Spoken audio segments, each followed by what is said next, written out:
Okay, well that brings up my other question, which is, how did you discover comedy for yourself? Did it happen back home? Did it happen here? What was the connection? So it's kind of a long story, and for the first 12 years I grew up. We Yeah, got we're here loads for a of while. time.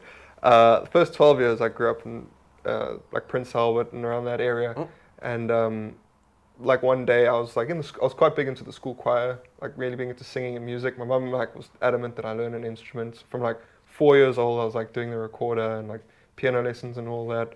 Damn. And So I should probably say he's a comedian and a musician. no, I don't really do that much more, to be honest. But like it sort of leads into comedy in that. So like one day, like this there's like a really famous choir school in South Africa called the Drakensberg Boys Choir. Right. And it's I don't know if you've heard of like the Vienna Boys Choir. Like they're quite like well known in terms of. I'm not big in the It's choir not really, scene. but they like the most well known in terms of like the like the world and stuff. And then so it's kind of like that. So then they came and auditioned, all the boys in the school choir, and 6 of us got you audition and they test your musical talent basically, see if you can sing and if you can like hear notes and hear like make out things musically. And 6 of us got accepted to the school, and there's only like 100 kids in the school, and basically my parents had to ship me 2,000 kilometers away, which is like a 2-day drive. I don't know what that is in miles or whatever. Yeah, I'm kilometers as well. Yeah, so it's 2,000 kilometers away in like this tiny little school in the middle of nowhere that basically just did music like 4 hours a day. But was it like Christian music? It was everything, man. It was like Okay. African music, like Christian music, just pop songs and all that. Cool. Like, was it traditional African music? Yeah, all of that stuff. So Nice. the way we did it, we did like actual concerts. Every Wednesday at like 3:00 we'd have a concert where people would come to like this auditorium and pay to watch us perform. And then we would tour as well. So I got to travel like all around the world touring with the choir and stuff to like Germany, Italy, Austria, Netherlands, Singapore. So like I got to really see the world, and it was like we'd have festivals and we'd rehearse like 9 hours a day, 10 hours a day sometimes. So it was. Have you ever seen Whiplash? That movie Whiplash? How to see Whiplash? That had the crazy conductor guy in that. I had like a guy like that basically. Fletcher. Yeah, it was kind of like that where he was just like a perfectionist. He wanted everything right. So it was. Did he ever throw a chair at your head? Yeah. Throw chairs, phones, glasses, scream at us. For real? Yeah, make us do God. like run if we got things wrong. It was pretty intense, man. And I think choir life is not as easy as I thought. Yeah, I just thought you were a bunch of virgins going around, but I mean it's kind of like that as well, to be fair. But it was all boys around there as well, and doing choir, and it's just like became our lives. Like we were obsessed, and it was like only a certain amount of kids could get chosen for like the international tours, and they would like make you do auditions for it. So they'd be like, in 3 weeks you have to learn this song, and then we're gonna test you, and you'd have to like prepare, and then they'd like you'd go like wait outside his office and go in and like sing an audition, and then they would release like a list basically saying if you get to go overseas on like a nice trip or not, and it's like the pressure of it, and like it was kind of wrong for kids that age. No, I think it's, if the person leading it has this sort of temperament and they make it seem like this is life or death, yeah, that's what and it seemed trickles down to everybody else as well. Especially really, if you're kids, you'll pick up what your teacher tells you. Yeah, exactly. So it seemed like it was like the be all and end all. So like when kids didn't make it, they were like crying. Like it became our lives. We like, it's everything we did. We like, when you weren't in actual rehearsal, you were like in a music room rehearsing by yourself. So when did you realize it was just choir? What do you mean, like when did you like, hang on? I mean, it's beautiful, it's important, but it's just choir. There's an entire world out there. I mean, you could say the same for comedy as well. Yeah. So when I was there from when I was 12 to when I was 15. 3 years. 3 years, and there was 20. You were there in Nam, bro. Yeah, 3-4 years. Because our years are different here in terms of the school. So we go January to December.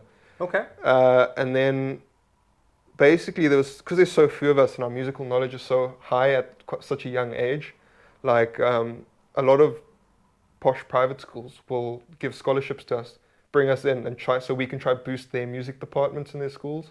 Hang on, so you're telling me that music is so massive that schools are actively, like you're basically basketball players. Yeah, it's kind of like that on a really lower level, to be fair. Damn. Okay, I need to take back the virgin comment. Right? You were walking around like. I thought I was the shit, but I was a virgin. Guess you can hold the B flat. I can hold the hell out of a note, bro. So this posh private school like it's like the second best school in South Africa. Gave me like a full scholarship to go there, and as soon as like we were rehearsing every day at the choir school, like on Saturdays sometimes, like it was our lives. And then as soon as I got there, they're like we rehearse like once a week, and we don't. I was so used to my Wednesday being dedicated to like a concert day, like we had less school. We'd have like an hour where they'd make us like go for a sleep, and then for like 3 hours we'd be performing. And I was so used to that being my Wednesdays. And then my first Wednesday at a normal high school was like, what do I do? I'm not used to having this time for myself. I didn't have to do music. I didn't have to do choir. I just got Morgan Freeman in the back of my head going, he's becoming student of the show. Yeah. I became depressed. Like I was like, I lost everything that I'd been doing at that point. And like, we still had choir, I was still doing music. I started focusing more on like my solo singing and playing guitar and stuff like that. You still do it? Not anymore. I got my grade 8 singing. I just wanted to do that before. That's a skill you got. Yeah, so I want to try maybe get back into it at some point, but I just haven't been really passionate about it up to now. But when I left school, I met someone who did stand-up. Right. There's a great comedian called Danny Sewell from New Zealand. Yeah. I met him in my gap year, and we were like into the same music and stuff. And he told me he did stand-up, and I just like I've always loved stand-up growing up. Always loved comedy, but I never thought about actually pursuing it, being a thing. And that's the fascinating thing, and it is like you see it, you enjoy it, but something has to happen for you to be like, you have to click. But I can do it, and not only I can do it as a hobby, I can actually pursue it as a this can be a thing. Job. Yeah. So I've never thought of myself as like being funny and performing like comedy, but I started, especially during lockdown, I started getting that missing, like the feeling of a buzz on stage, because that was like even when I went to that normal high school, like we still performed, and I still was able to sort of fulfill that that feeling of like being on stage, and I just fucking did that. I feel great, and I started losing that, and I was like, fuck, I feel empty, So what is it for you? Is it one being on stage? Or is it the attention? Is it the self-expression? Which one of the two? Is it both? Look, I think it's. I'd lie if I didn't say it was the attention. Yeah. It is both. And comedy, like I love, because the thing with music is you can obviously be your, a composer and do your own music, but a lot of the music. There's the buzzer. Is that the No, just leave it. It's fine. We can pause it. No, Scott Keith's right. All right. And basically it was like a lot of it was just stuff people had written, but then with comedy what's so different is like self-expression and doing your own thing on stage. Yeah. And that was like, when I went up and did that for the first time, I was like, whoa, this is different, It's a different high. So it's a different high, and like you still get that feeling of like, I've just been on stage, that was awesome, I got like attention for that. And I'm like a big, I'm not like, what's it, introvert. But like small bursts of people giving me attention is what I can handle, if you know what I mean. All right. And then it's fun. just Like expressing it is yourself. kind of funny because there's many comedians who are introverts in real life. Yeah. But for that little while, they okay they with enjoy, being an extrovert. Some people are miserable being on stage. That's a weird combo. It's like you're an introvert, but you also want to be on stage, and you're like, I hate everybody. Yeah, I just have to fulfill this feeling. Yeah, but that must just be like the love of writing and stuff, and performing. Because like that is one you can love writing comedy, and you can get into like sketches and writing, but then like for stand up, it's like you really do have to just get up on stage and do it. Yeah. There's not many jobs that you actively have to be shit at in front of other people until you can get better. Especially at the beginning stage, like now, it's like, yeah. Because I feel like with a music open mic, you can go up there and strum a few like chords on a guitar, and you can get by. But if you like don't do well at like a comedy open mic, it's like, ugh. Yeah, no, it is. I mean, it's sort of it can be demotivating. Yeah. But I'm at that stage now where I'm learning to be, to have sort of my own criteria independent of how I was received. Of like when I know that okay, I did well or I didn't do well, regardless if the people laughed or not. I need to know when what are my targets, what am I trying to hit. Yeah. Because otherwise, you're at other people's mercy, and I don't control what taste people have. I don't know who's in the audience. I don't know what happened in their life just now. So yeah, it is. It's a very interesting and sort of conflicting dynamic with the audience, because obviously you want them to enjoy it so you can get paid and get called back and perform even more. Yeah. But also you don't want to rely on them laughing. Yeah, laughing. Because then you just get less and less enthusiastic about it. So I mean, at this stage, I'm loving the writing aspect and the crafting of the jokes especially, and just like going up there and trying it in a different way and seeing what works and what doesn't work. And like I feel like as long as I get a laugh, that'll keep me going until the next time. But like I've had a few decent gigs, which I feel like will carry me, because I know I can actually get up there and do it. Yeah, no, it was. Oh god, I did the Tenants Laughter Yeah, Lounge. yeah. That was one of the best crowds I've ever had. Like I heard it was awesome. Yeah. Oh man, like that kind of broke me for a little while. Not broke me, but I got spoiled. Yeah. Because I went up and they ate it all up, man. Like it was a smaller room, sort of lower ceiling. So when they're laughing, it echoes and the whole thing just. Yeah, that's the way it should be. It should be like a dark little room with like a lower roof, and like it just works well. And like you're inside a guitar, the whole thing is getting, the vibrations. Yeah, like the acoustics and all that works well. Yeah. Yeah. And then the next gig I did, oh god, it was doing the same material more or less, but basically I don't know what happened before I went on, because I just showed up towards the end. I asked if I can pop in and do a bit. And the energy was dead. All right, well, you don't have to say where it is. No. So I went in, I did my stuff, and everybody just very, like, they weren't even, like, politely smiling. There was maybe a laugh or two. There was one lady in the back who laughed out of everybody, but everyone just sort of trained at that stage.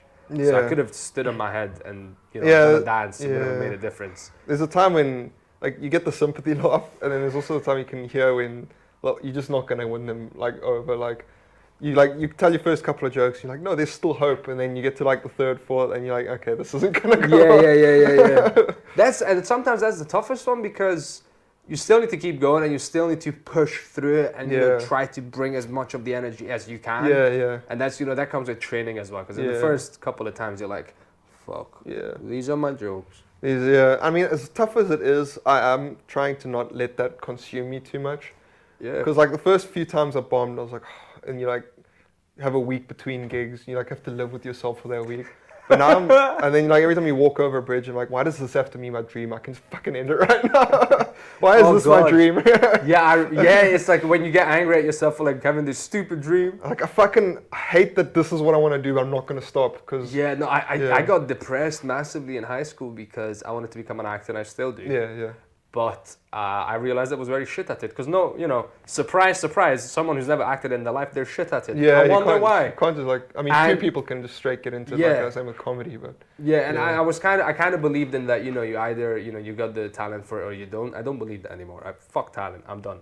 Yeah. Just learn how to do it. It's who wants it the most and who's willing to put in the most work, You can probably develop any skill. You might not be, as good as some of the people that have a natural inclination. Like they're not even natural inclination, just they spend more time on it without realizing because they enjoy it and they think about it. Yeah. But you can get there. Basically, that's my belief now. But because I was like, I'm shit, and I'm also like, I want to do this, but I'm not sure if I ever get there. Yeah. I was stuck in this very weird position where my dream was something very specific that I wanted, and I thought I would never be able to get there, and that was like perfect recipe for for depression. Yeah, that's tough, dude.